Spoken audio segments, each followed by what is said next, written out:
Our next guest is a Pulitzer Prize winning author whose latest book is as haunting as it is groundbreaking. Seattle native Caroyln Frasier takes us deep into the dark heart of the Pacific Northwest during the 1970s and 80s. It was a time when the region was gripped by a terrifying wave of serial killers. Think Ted Bundy and the Green River Killer, but this isn't just another true crime story.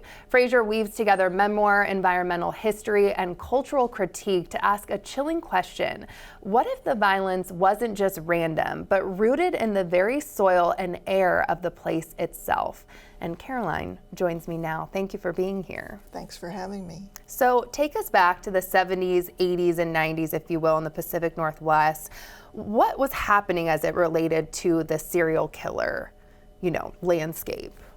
Well, we didn't realize it at the time, but it was a period when violent crime was rising higher than it ever had before in this country. The rate of violent crime, and it was rising higher in places like Tacoma. And within that statistic, there were a number of serial killers, and more than we had seen before. I mean, I think they've always historically been a phenomenon that occurs very rarely, but we started seeing more and more serial killers during that time. Yeah, and in your book, you have a premise that environmental factors played a part. So if you wouldn't mind telling me about that. Yeah, I mean, there was always this question, why are there so many serial killers in the Pacific Northwest?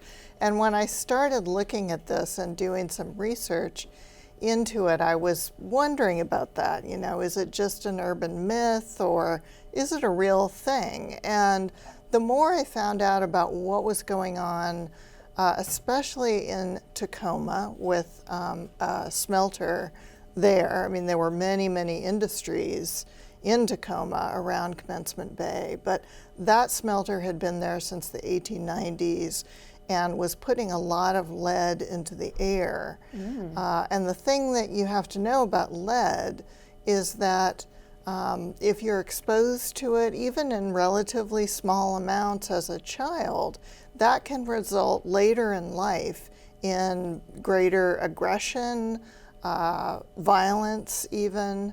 And so that was something I started looking at closely. And is that using Bundy as kind of an example when we're talking about the smelter in Tacoma as a premise? Yes, definitely, because he grew up in Tacoma for the most part. He wasn't born there, but grew up there, and like every other address in Tacoma and North Tacoma especially, you can see how much lead and arsenic was in his front yard and his backyard by looking at this GIS map that was produced by the Department of Ecology. Gosh, and what about other well-known serial killers? Does this premise work with others that you can think of too? Yeah, well, I looked closely at Gary Ridgway, who was the Green River Killer, also from that same area. Grew up right next to SeaTac.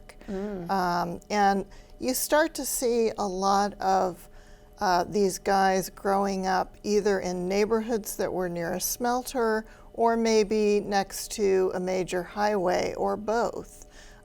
Because at the time, of course, unleaded gas was sold in large quantities to everybody. Everybody was using it. And so that too was filling the air with lead. Yeah, and so you're not saying that a spike in toxic chemicals is the main reason people are serial killers, but it's something to look at. Is that fair? Yeah, it's definitely a factor, I think. I think a lot of things go into creating a serial killer, including whatever was happening in their home life, abuse, or sometimes brain damage of different kinds, CTE, head trauma. A lot of different things can contribute to this, but I think that lead may be a factor that we haven't looked at before. Okay. And what recollections do you have of that time, when we were really fearing Bundy and other sensational crimes? Can you think back to that? Yeah, I mean, I was 13 in 1974, living on Mercer Island, and I remember that year, especially remember the weekend in July of when Bundy took 2 women from Lake Sammamish on a very busy, hot Sunday afternoon. These 2 women disappeared. Nobody knew who he was then, but it was a really frightening and troubling time. Definitely. And it's been noted that women are overwhelmingly the audience for true crime. I can attest to that, at least for myself. Do you agree, and why would that be?